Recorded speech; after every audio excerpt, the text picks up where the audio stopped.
Soy el pastor Juan José Gil. Estaba pensando y quería compartirlo con vosotros acerca de una reflexión que se hace mucha gente. De hecho, me lo preguntan a menudo.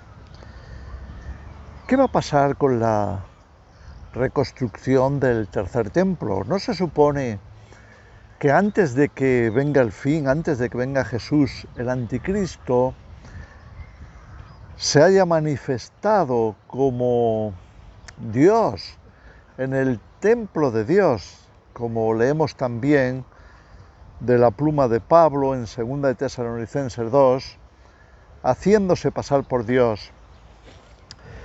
Jesús había dicho: cuando veáis en el lugar santo la abominación desoladora de la que habló el profeta Daniel, el que le entienda. Ese el que le entienda, que está entre paréntesis, fue puesto ahí por Mateo, el discípulo de Jesús que escribió el Evangelio.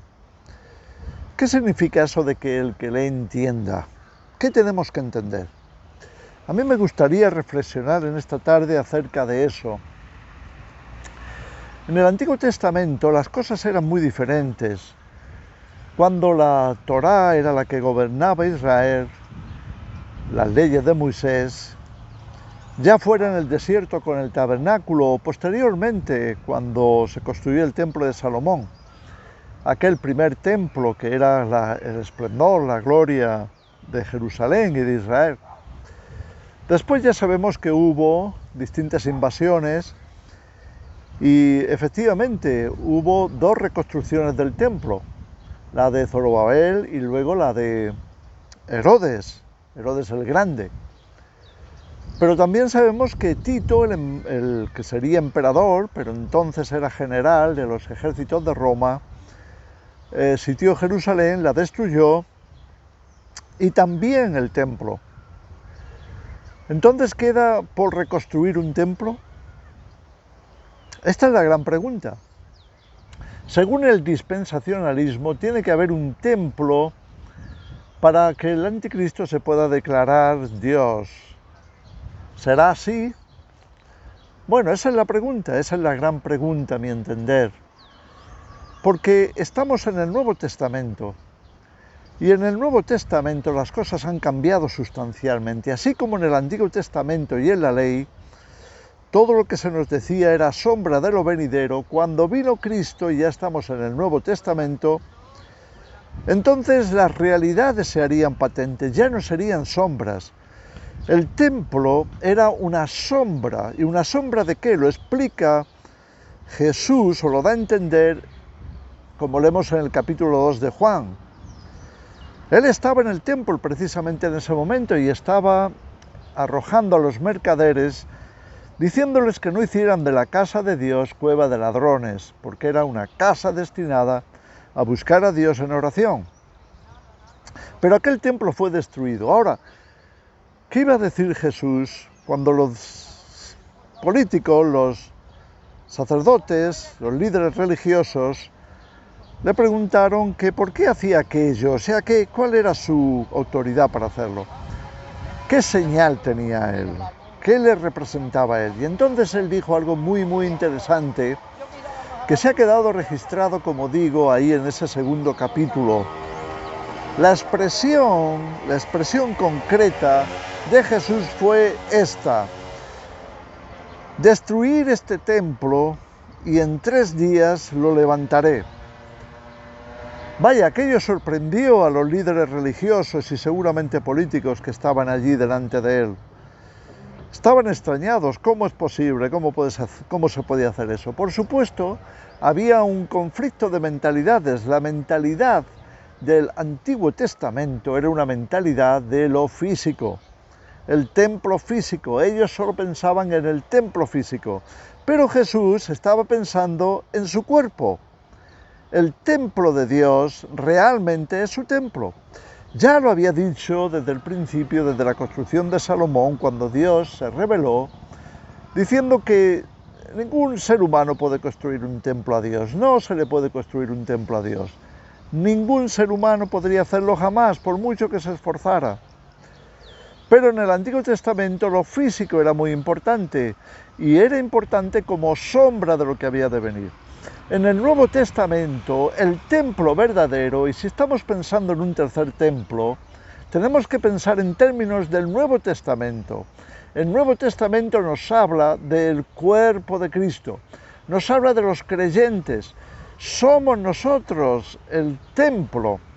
Tanto es así que a lo largo del Nuevo Testamento eso queda muy patente. El apóstol Pablo escribiría como lo hace en la primera carta a los Corintios y en la segunda. Vosotros sois el templo de Cristo, le dice la Iglesia, el templo de Dios.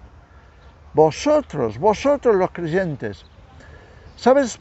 En la primera carta Pedro diría que somos edificados como piedras vivas para que Dios more. Somos la casa de Dios, somos el templo del Espíritu, somos el templo en el que Dios quiere habitar. Por tanto, si en el Nuevo Testamento, como estamos ahora, se construyera un tercer templo en Jerusalén, permitidme deciros que no sería el templo de Dios de ninguna manera. Si acaso sería un templo para Satanás, un templo para el anticristo, aunque lo construyan los rabinos, aunque lo construyan los grandes líderes religiosos de Israel. No importa, es que estamos en el Nuevo Testamento, ellos no, ellos todavía están en el Antiguo Testamento y por eso piensan en un templo físico y lo tienen todo preparado para levantarlo. Pero es así, ¿sería un templo para Dios? No, sin duda que no. Para Dios todo eso ya pasó, era sombra de lo que había de venir.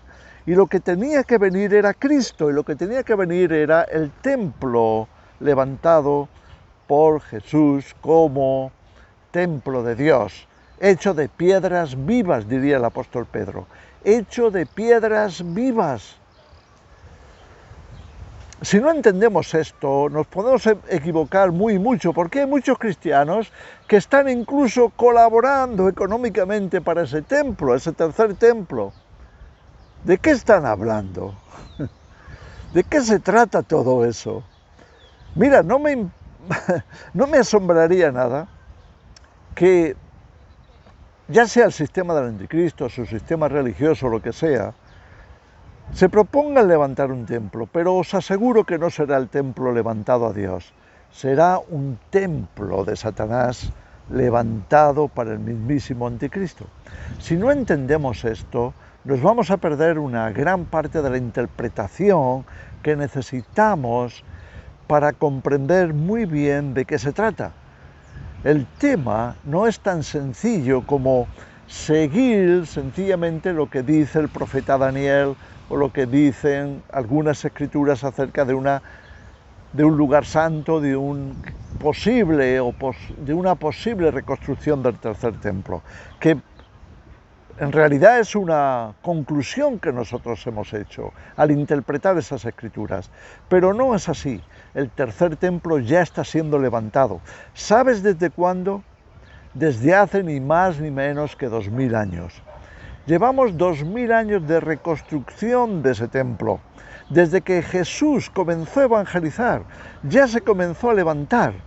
Desde que Jesús estaba llamándonos como piedras vivas para formar parte de la casa, ya se estaba reconstruyendo. Es lo mismo que leemos en Juan capítulo 11, porque tenemos las profecías de Ezequiel 34, Jeremías 30, Jeremías 31. Son profecías que nos hablan de cómo Dios recogería su remanente. ¿Y quiénes eran el remanente? Eran los hijos de Dios dispersos, los hebreos, judíos, los verdaderos israelitas que estaban dispersos. Muchos de ellos pisoteados o empujados por el liderazgo. Esa es la realidad.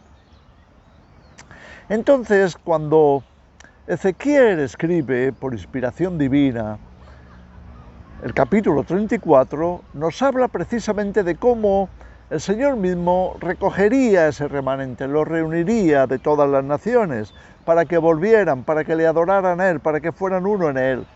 Esa es la visión, ese es el tema. Ahora, fijaros lo que leemos en Juan 11. Nos dice que el sumo sacerdote iba a condenar a Jesús con estas palabras: es mejor que un hombre perezca y no que toda la nación lo haga. es mejor que un hombre sea condenado y muera por toda la nación. ¿Sabes? Cuando Juan escribe eso, está diciendo que al ser el sumo sacerdote ese año, estaba profetizando que Jesús moriría no por él, en realidad no moriría por culpa de él, porque él no tenía culpa alguna. Ya lo había dicho así el profeta Daniel en las Escrituras, en esa profecía tremenda de las 70 semanas, que leemos en Daniel capítulo 9, que el Mesías moriría, mas no por sí. Así que Juan retoma la idea, dice que estaba profetizando que Jesús iba a morir, no por él, sino por la nación.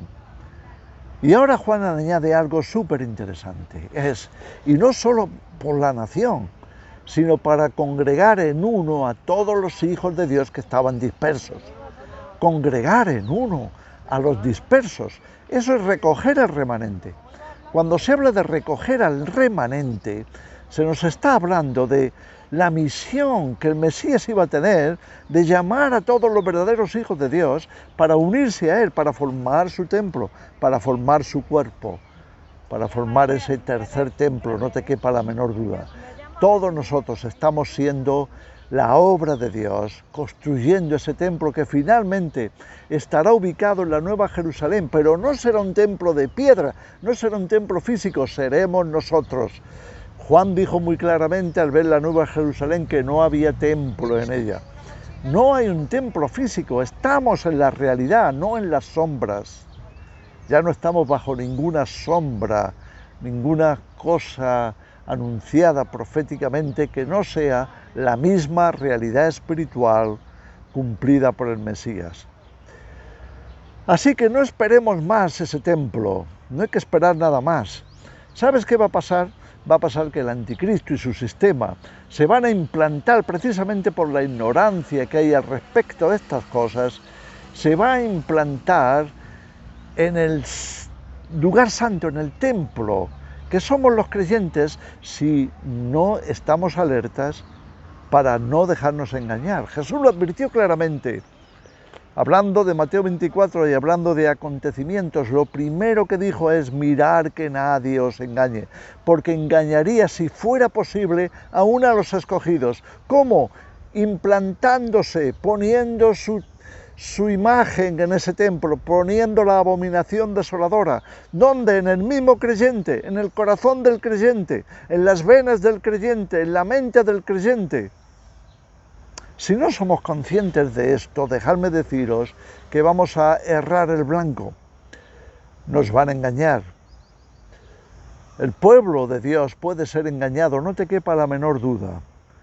Precisamente por no estar consciente del cambio de la realidad, de haber pasado de las sombras a la luz verdadera, donde estamos, el reino de Cristo, el reino de la luz. Por tanto, ya no necesitamos sombras, ya no necesitamos templos físicos. Y esto es muy importante entenderlo para que nos demos cuenta de la realidad en la que vivimos. ¿Sabes? Hay mucha religiosidad en el pueblo de Dios y hay mucha construcción de templos. ¿Te has dado cuenta? La cristiandad está llena de templos, les llaman así incluso. Es más, han querido hacer una réplica del antiguo templo, una réplica con sus figuras, sus sombras.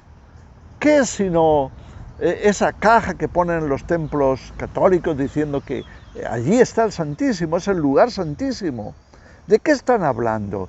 ¿Es que no se han dado cuenta de que eso ya pasó, que esa sombra pasó y que ahora estamos en una realidad espiritual, que el lugar santísimo está dentro de nosotros, en nuestro corazón, que no tenemos que esperar ningún templo físico más, que nosotros nos tenemos que entregar a Él como piedras vivas, de manera que sea nuestra entrega la que nos haga parte de ese templo? Bien, solamente quería dejaros esta reflexión. Tenedla en cuenta. Por el amor de Dios, no esperemos más templos físicos, porque no serán para Dios, serán más bien para el anticristo.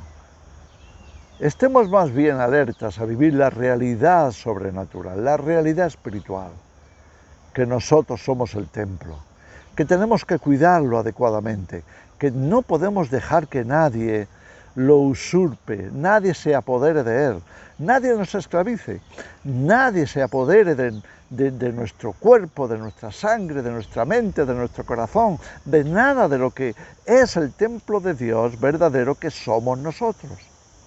Cuidémoslo, seamos fieles, para que Dios pueda habitar como Él desea en su templo. Que el Señor os bendiga.